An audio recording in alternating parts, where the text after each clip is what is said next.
Hi there, it's Lynn from Kilbride Cottage here near St Andrews in Fife. I really hate doing these videos, but motivated to do so because I really enjoyed doing the 10-day Boostly challenge. I've learned loads about social media, about how to get a better reach, particularly for me about the importance of getting engagement on posts. I've tended to put things up before where I'm just kind of making statements or giving information about events. So certainly one of the takeaways for me is about being more engaging in the social media posts to actually get people to interact. I took a fairly low risk approach. I didn't put up a stay. I put up for the competition some Marks and Spencer's vouchers, but I'm well pleased with the results. My boost didn't work, so without any advertising, just straight on the post alone, I reckon I've probably had about 8,000, 8,500 reach, about 200, 300 comments, and I've also had, I think, at least 100 additional page likes where I'll get some ongoing contact. So far I've only got about 15 email subscribers, but one of the interesting things is I'm still getting people subscribing to email after the competition's closed. So that's really useful because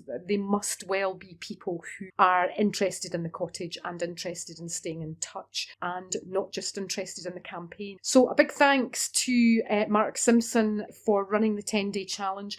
It was hard work, it was full on. I feel as if I've been glued to my phone and my Chrome pad to get all the tasks done, but definitely worth it. Learned a load of new skills about how to use Canva. I've been meaning to sign up to a MailChimp account for a while, so it's given me the boost to go on and do that. So yeah, thank you very much for letting me take part, and upwards and onwards. I'm just looking forward now to hopefully getting some bookings in on the back of the campaign. So thanks very much, Mark.